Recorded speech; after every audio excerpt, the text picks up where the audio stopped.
आज हम बात करने वाले हैं होलाष्टक पे, जो होलाष्टक 27 तारीख को प्रारंभ हो चुका है। और होलाष्टक क्या होता है, इस विषय में भी हमें जानना चाहिए।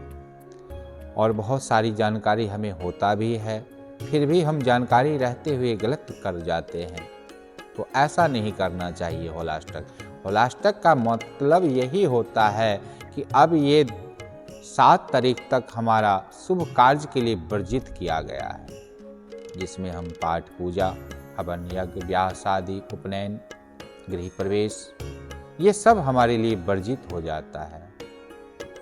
और इस वर्जित को हमें मानना चाहिए कि होलाष्टक जो है अशुद्धिकरण का प्रभाव होता है। जैसे हम सूतक और पातक को जानते हैं, इसी प्रकार से इस होलाष्टक को भी हम मानते हैं। और ये सत्य और असत्य की लड़ाई होती है, और सत्य का विजय होता है और असत्य जल के समाप्त हो जाता है। तो जिस दिन हम सम्मत जलाते हैं, वह जालंधर के अनुसार टाइम 7:14 कुछ सेकंड पे आता है, जो हम सम्मत जलाने के योग्य बनते हैं।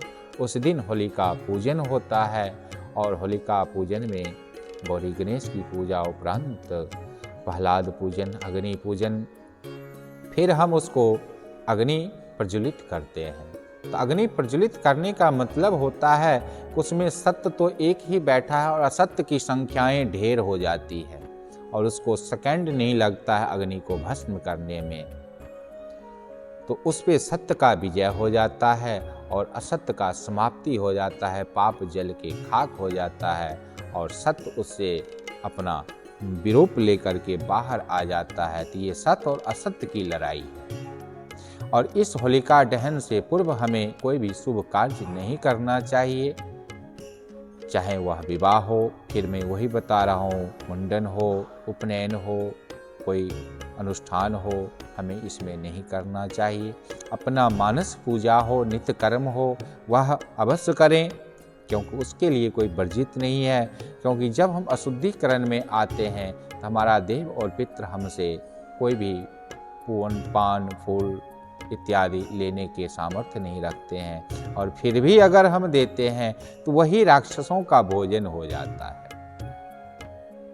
तो वह भोजन राक्षस प्रवृत्ति में चला जाता है, जहाँ से पाप की उत्पत्ति होती है, बुद्धि विवेक ज्ञान हरण होने लगता है। इसलिए हमें शुभ कार्य में अच्छे कर्म करना चाहिए, और अशुभ कार्य में जितना मानस पूजा हो सके, तन की पूजा हो सके, स्वयं के लिए, अपने आप के लिए करना चाहिए। ये होलिका दहन का सबसे बड़ा नियम होता है। इसलिए हमें जो 27 तारीख से लगा है और 7 तारीख को समाप्त होगा, इस बीच में हमको कोई शुभ कार्य नहीं करनी चाहिए।